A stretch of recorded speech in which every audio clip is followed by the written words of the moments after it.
Hello friends, today's lecture will focus on significant religious and social reform movements in 19th century India.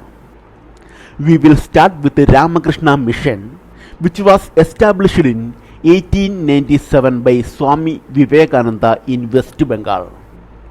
This organization was aimed at promoting the teachings of his guru, Sree Ramakrishna Paramahamsa, while also engaging in extensive social service and spiritual work.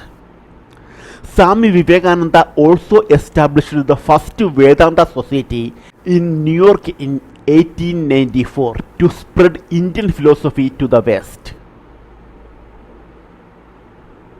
Sree Ramakrishna Paramahamsa. Sree Ramakrishna Paramahamsa, born in 1836 in West Bengal, was a mystic and spiritual leader. Though he had no formal education, he inspired a generation through his deep spiritual experiences. He emphasized the unity of all religions and lived a life of simplicity and devotion. His influence extended beyond Hinduism, and he became a revered figure across faith. Swami Vivekananda. Swami Vivekananda, born on January 12, 1863 in Calcutta, was originally named Narendranath Datta.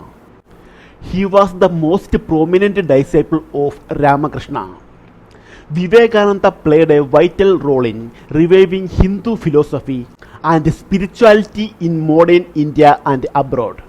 His teachings focused on youth empowerment, national pride, and spiritual strength. His birthday was observed as National Youth Day in India. Contribution of Swami Vivekananda. One of the most important moments in his life was his historic speech at the Parliament of Religions in Chicago on September 11, 1983. He introduced Hinduism to the Western world and spoke about religious tolerance. He published several journals including Prabuddha Bharata in English and Udbodhana in Bengali. His major literary works include Karma Yoga, Bhakti Yoga, and Raja Yoga. Notably, he criticized caste oppression in Kerala, calling it a lunatic asylum. He encouraged Indians to go back to the Gita, highlighting the need to return to spiritual and moral roots. Sister Nivedita. In 1898, Vivekananda initiated Sister Nivedita, an Irish-born woman named Margaret Elizabeth Noble, into Brahmacharya. She dedicated his life to Indian education and nationalism.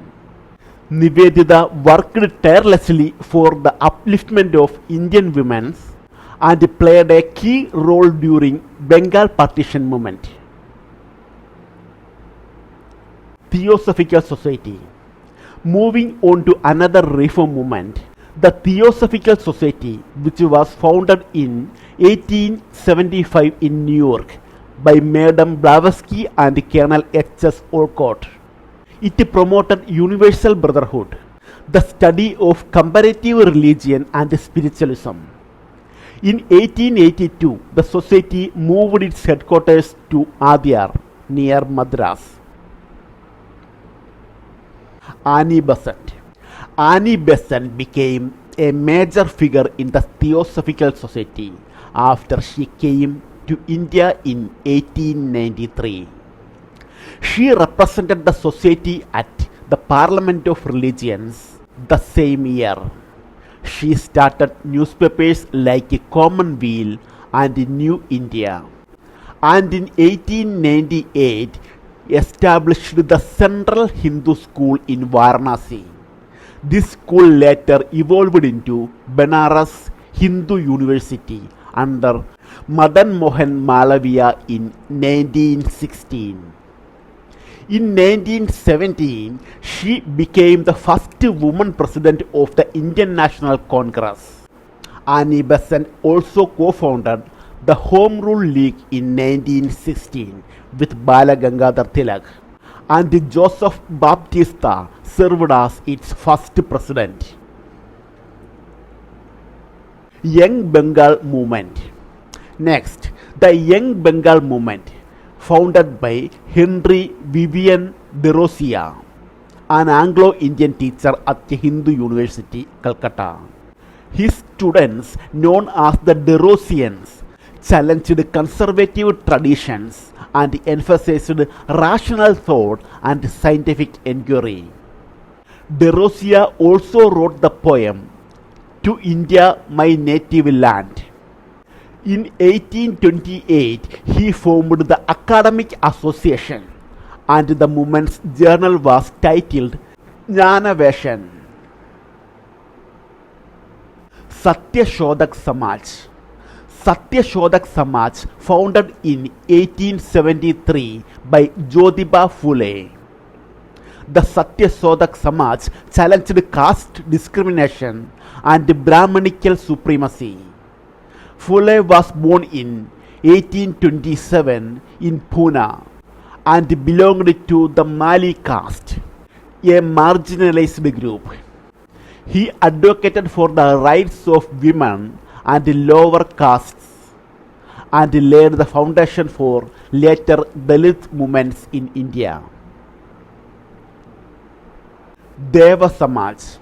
Lastly, we have the Deva Samaj, established by Shiva Narayana Agnihotri on February 16, 1887 in Lahore. This movement focused on spiritual and ethical reform. Its holy text was the Deva Shastra, and its teachings were called Deva Dharma, which emphasized purity, morality, and social duty. To summarize, the 19th century saw a wave of reform movements led by thinkers like Vivekananda, Annie Besant, Phule, and DeRosia. These movements had a profound impact on Indian society by promoting equality, education, religious tolerance, and national thinking. They laid the groundwork for India's struggle for independence and social justice. Okay, thank you.